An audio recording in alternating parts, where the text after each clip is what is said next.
नमस्कार दोस्तों, आप सभी का स्वागत है मेरे YouTube channel Nap Astro by Prashant Pandit में। आज हम बात करने वाले हैं कालसर्प योग के बारे में। मैं आपको बता दूं, कुंडली के जो 9 ग्रह होते हैं वह कुंडली के अलग भाव में बैठकर युति बनाकर बॉन्ड बनाकर अलग अलग योग बनाते हैं, जैसे कि वैसी योग, बस्सी योग, दुर्धरा योग, अनफा योग, सुनफा योग, विष योग। ऐसी तमाम प्रकार के योगों में से एक योग होता है कालसर्प योग।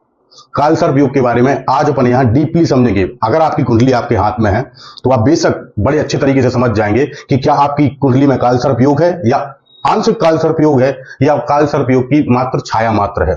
देखिए, मैं आपको बता दूं, अगर आज की बात करें, इस दौर की बात करें, कलयुग की बात करें तो 90% कुंडलियों में कालसर्प योग के लक्षण छाया या आंशिक या पूर्ण कालसर्प योग देखा जाता है। अब कुंडली में कैसे देखें कालसर्प योग है, मैं अपने पिछले वीडियो में भी बता चुका हूं कि राहु और केतु की स्थिति को समझकर ही कालसर्प योग समझना चाहिए। राहु केतु से 7 घर छोड़कर बैठता है, या यूं कह लीजिए कि केतु राहु से 7 घर छोड़कर बैठता है। आप एक कुंडली देख रहे होंगे, अगर राहु प्रथम भाव में बैठा है तो केतु सप्तम भाव में बैठेगा, मतलब कि 7 घर छोड़कर बैठेगा।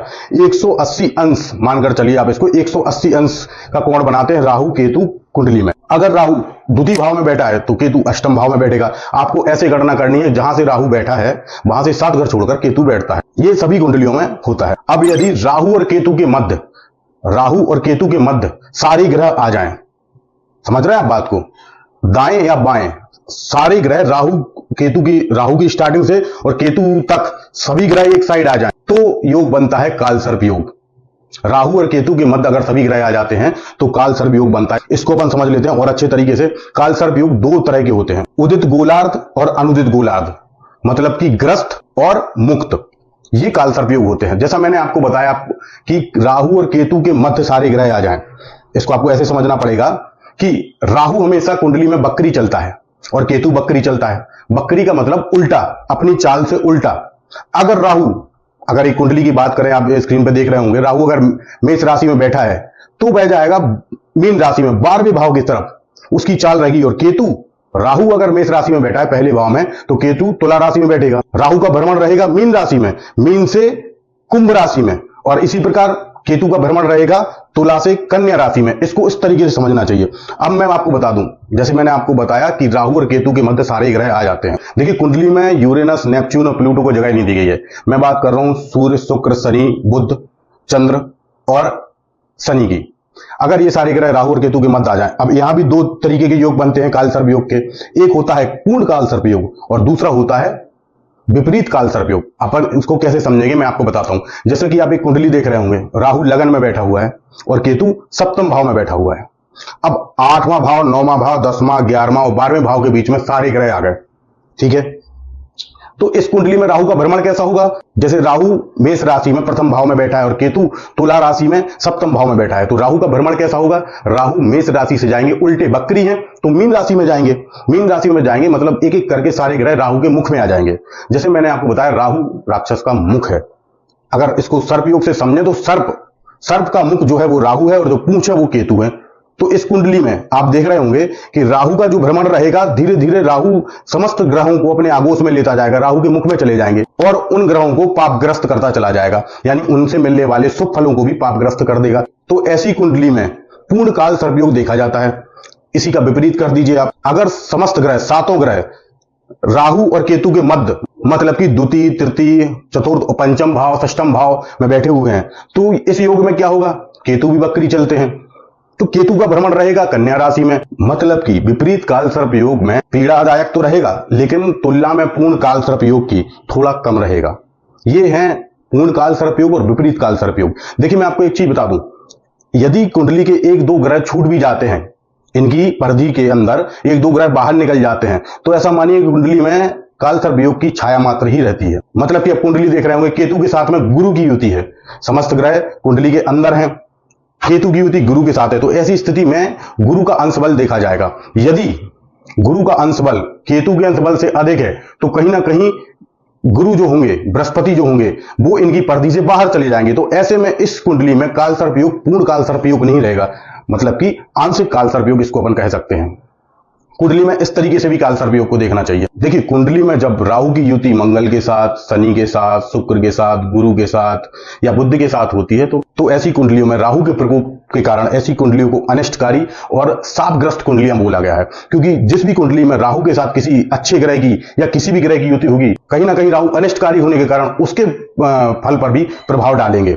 यदि यही देखें अगर केतु के साथ चंद्र की युति, केतु के साथ सूर्य की युति या राहु के साथ चंद्र की युति, तो अगर ऐसी युति कुंडली में हो, पूर्ण काल सर्प योग बन रहा है, तो कहीं ना कहीं इसकी तीव्रता और इसकी पीड़ा को और अधिक बढ़ा देंगे। अगर राशियों की बात करें तो वृषभ, मिथुन, कन्या, तुला अगर लगन में है ये राशियां, मतलब कि नंबर लिखा हुआ है 2, 3, 6 और 7, तो कहीं ना कहीं अगर इन लगन वाले व्यक्तियों की कुंडली में काल सर्प, पूर्ण काल सर्प योग है या विपरीत काल सर्प योग है, तो इन लगन वाले व्यक्तियों के लिए काल सर्प योग थोड़ा अधिक तीव्रता और पीड़ादायक होता है। अब बात करें लाल किताब से, अगर राहु से अष्टम भाव में, मतलब आप अपनी कुंडली में देखेंगे कि राहु जिस भाव में है वहां से 8वें घर में गिनना चालू करेंगे, राहु प्रथम, द्वितीय, तृतीय, अष्टम भाव में अगर सूर्य बैठा है तो आंशिक काल सर्प योग सर्जन होता है। और ऐसा ही अगर चंद्र से 8वें भाव में अगर राहु केतु बैठे हैं तो भी आंशिक काल सर्प योग होता है। 6, 8, 12 भाव में यदि राहु और केतु बैठे हुए हैं तो यहां भी इस कुंडली में भी आंशिक काल सर्प योग होता है। देखिए, जिस किसी की भी कुंडली में काल सर्प योग बनता है और उस कुंडली में शुभ ग्रह राहु की दृष्टि से पीड़ित हो या युति बनाकर बैठे हो या राहु स्वयं पाप ग्रहों से पीड़ित हो, तो राहु की महादशा में काल सर्प योग जो तीव्रता और पीड़ा होती है उसको कहीं ज्यादा बढ़ा देता है और बार बार असफलताओं का सामना करना पड़ता है। काल सर्प योग में होता क्या है? काल सर्प योग जिस किसी भी कुंडली में होता है, बार बार असफलताओं का सामना करना पड़ता है। अपने ही सामने मिल रही सफलता को असफलता में परिवर्तित होते देखना पड़ता है। बार बार जीवन में असफलताएं, एक काम स्टार्ट किया उसमें असफल, दूसरा काम स्टार्ट किया उसमें भी असफल, ऐसी कुछ चीजें, ऐसी पीड़ा देखने को मिलती है काल सर्प योग में। जीवन में अशांति, आर्थिक तंगी, तमाम प्रकार की चीजें ऐसी काल सर्प योग में देखने को मिलती हैं, ऐसी पीड़ा देखने को मिलती है। इनके लक्षणों की बात करें काल सर्प योग के, तो कहीं ना कहीं सपने में सांप का दिखाई देना या हमेशा नेगेटिव होना कि भैया अब तो जो होने वाला है अपने आप में ऐसे नेगेटिव हो गए कि जो भी कार्य होगा वो उसमें हमें असफलता ही देखने को मिलेगी। मृत्यु का भय, हमेशा मृत्यु का भय लगना, ये काल सर्प योग के लक्षण बता रहा हूं मैं आपको। और सपने में सांप को देखना और उसे मार डालना, ऐसे कुछ सपने आ सकते हैं। या फिर आप कहीं ऐसी ऊंचाई पर पहुंचे, किसी इमारत पर पहुंचे या किसी तालाब या झील को देखें तो कहीं ना कहीं ऐसा भय लगना कि इसमें मैं डूब ना जाऊं या यहां से मैं गिर ना पड़ूं, ऐसे नेगेटिव थॉट आना। कई बार ऐसे सपने आते हैं कि भाई पानी में मैं डूब रहा हूं और असफल निकलने का प्रयास कर रहा हूं, बचने का प्रयास कर रहा हूं, ये भी काल सर्प योग के लक्षण है। और तमाम तरीके के डरावने स्वप्न, ये भी काल सर्प योग के लक्षण है। देखिए, राहु केतु जो है उनको छाया ग्रह बोला गया है। राहु का जन्म नक्षत्र है भरणी और केतु का जन्म नक्षत्र है अश्लेषा। जो राहु का जन्म नक्षत्र भरणी है उसके देवता है काल, और जो केतु का जन्म नक्षत्र है वह है अश्लेषा और उनके देवता हैं सर्प। तो इन दोनों को ही जोड़कर, इनके फलों को जोड़कर ही योग बनता है काल सर्प योग। देखिए, राहु और केतु जिसके साथ भी युति करते हैं, पाप ग्रह होने के कारण उसके अच्छे फल को भी अनिष्टता में बदल देते हैं। कह सकते हैं अपने प्रभाव से, राहु केतु अपने प्रभाव से उस ग्रह को दुष्प्रभावित कर देते हैं। देखिए, जैसे मैं यहाँ पर एक मेष लगन की कुंडली ले रहा हूं जिसमें पूर्ण काल सर्प योग है। मैं मेष लगन की कुंडली ले रहा हूं।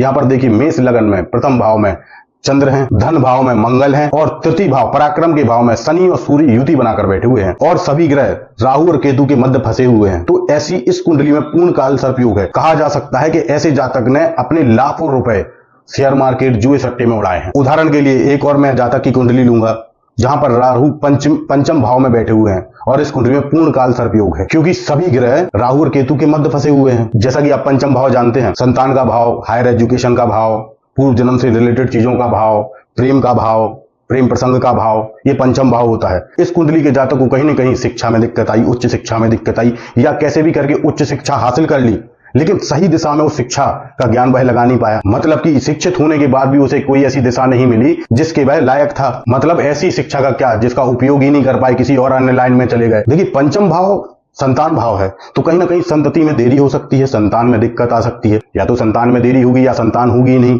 या फिर संतान के कारण बदनामी झेलनी पड़े। पंचम भाव प्रेम प्रसंग से भी जोड़ा जाता है, आपके स्पाउस से भी इसको जोड़ा जाता है। कहीं ना कहीं जातक प्रेम भावनाओं को प्रकट करने में असमर्थ होता है, या जीवन में उसे प्रेम कभी मिला ही ना हो, या जीवन में प्रेम संबंध कभी स्थापित ही ना हुआ हो। इस तरह की तकलीफों का सामना करना पड़ता है पूर्ण काल सर्प योग वाली कुंडली में। यहाँ पंचम भाव में राहु, ये कुंडली जो है पूर्ण काल सर्प योग वाली कुंडली है, या किसी जातक की कुंडली का मैं विश्लेषण कर रहा हूं। ये तो हो गया पंचम भाव का राहु। ऐसे 12 भाव में बैठकर राहु अलग अलग तरीके के काल सर्प योग, अगर काल सर्प योग कुंडली में है, ऐसे ही राहु अलग अलग भाव में बैठकर अलग अलग तरीके के कष्ट प्रदान करता है। यदि कुंडली में पूर्ण काल सर्प योग है या विपरीत काल सर्प योग है। देखिए पूर्ण काल सर्प योग और विपरीत काल सर्प योग में सिर्फ इतना अंतर है कि यहाँ राहु वक्री जब होते हैं तो सारी ग्रह राहु की चपेट में आते हैं पूर्ण काल सर्प योग में, और विपरीत काल सर्प योग में राहु अपने वक्री मार्ग पर चलते हैं और केतु अपने वक्री मार्ग पर चलते हैं।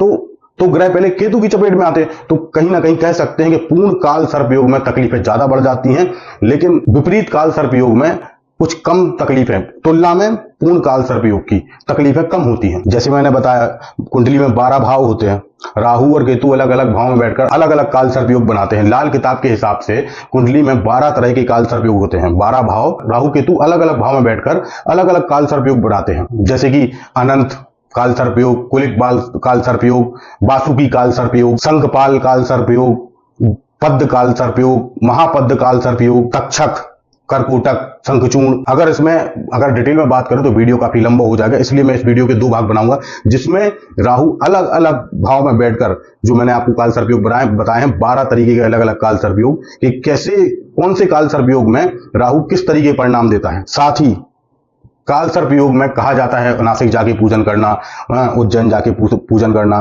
तो ये अपन डिटेल में इसकी चर्चा करेंगे। डिटेल में मैं आपको उपाय बताऊंगा। देखिए पूर्ण काल सर्प योग जिस कुंडली में होता है तो उस कुंडली में पहले राहु तकलीफ देते हैं, बाद में केतु तकलीफ देते हैं।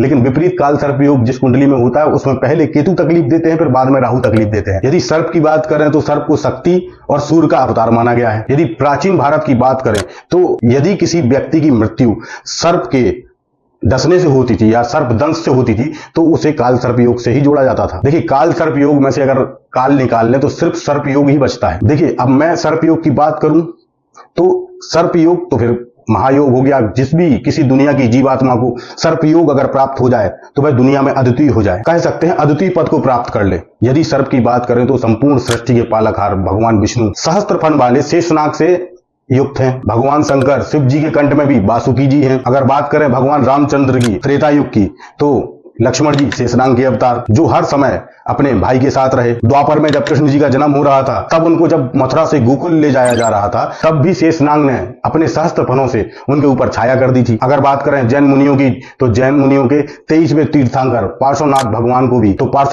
को भी नाग कुमार धर्मेंद्र के साथ ही पहचाना जाता है, क्योंकि भगवान पार्श्वनाथ का सिर छत्र धर्मेंद्र नाग कुमार ही उनकी पहचान है। इनकी भी पूजा होती है। मतलब कि कह सकते हैं कि जिस जीवात्मा के साथ सर्प योग लग जाता है उस प्राणी का जीवन दिव्य और अद्भुत गुणों से ओतप्रोत होता है। अब यहां सर्प योग के आगे काल जोड़ दीजिए, मतलब कि काल सर्प योग तो अनिष्ट और कष्टप्रद। तो कह सकते हैं कि काल सर्प योग में या जिसकी भी कुंडली में पूर्ण काल सर्प योग है या विपरीत काल सर्प योग है तो पीड़ा का सामना करना पड़ता है। हमारे वेदों में इसकी पूजा बताई गई है, नासिक में जाकर पूजन करना, उज्जैन में जाकर पूजन करना। देखिए अभी थोड़ा सा समय कम पड़ जाता, अपन और डिटेल में चर्चा करेंगे इसकी। तो ये था कुंडली में काल सर्प योग। अब दूसरे भाग में इसकी पूर्ण चर्चा करेंगे, सभी 12 काल सर्प योगों की चर्चा की जाएगी। धन्यवाद।